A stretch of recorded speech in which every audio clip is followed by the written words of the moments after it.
भाई और बहनों, पिछले महीने ही मणिपुर ने अपनी स्थापना के 50 वर्ष पूरे किए हैं।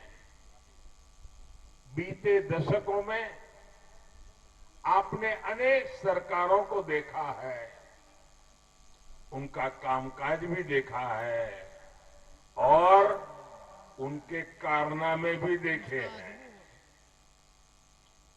दशकों के कांग्रेस शासन में मणिपुर को असमानता और असंतुलित विकास ही मिला, लेकिन बीते 5 वर्षों में बीजेपी की डबल इंजन की सरकार ने मणिपुर के विकास का पूरी ईमानदारी से प्रयास किया है। आपने बीजेपी की गुड गवर्नेंस को भी देखा है और गुड इंटेंशन को भी देखा है।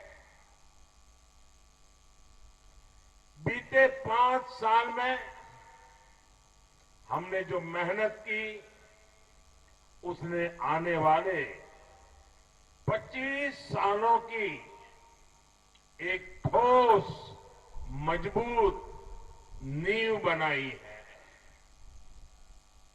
मैं विशेष रूप से यहां के युवा बेटे बेटियों से और खास करके फर्स्ट टाइम वोटर से कहूंगा, जो पहली बार इस बार वोट डालने के लिए जाने वाले हैं, उनके मन में कितना उत्साह होगा, उमंग होगा। वोट देने के लिए जाने का मतलब ये नहीं है कि सिर्फ पोलिंग बूथ पे गए, एक बटन दबाया, इतना नहीं है। जब आप वोटिंग मशीन पे बटन दबाते हैं ना, इसका मतलब आप इस सरकार के सक्रिय भागीदार बन जाते हैं। आप सरकार चलाने के एक महत्वपूर्ण निर्णय के हिस्सेदार बन जाते हैं। और ये सौभाग्य जिन नौजवान बेटे बेटियों को पहली बार मिल रहा है, मैं सबसे पहले तो उनको बहुत बहुत बधाई देता हूं और उनसे आग्रह करता हूं कि आपके जीवन के जो महत्वपूर्ण पल होते हैं, जब पहली बार आप स्कूल गए होंगे, जब पहली बार आप अपने गांव से कहीं बड़े शहर में बाहर गए होंगे, वो चीजें याद रहती हैं। वैसे ही ये पहली बार वोट डालना,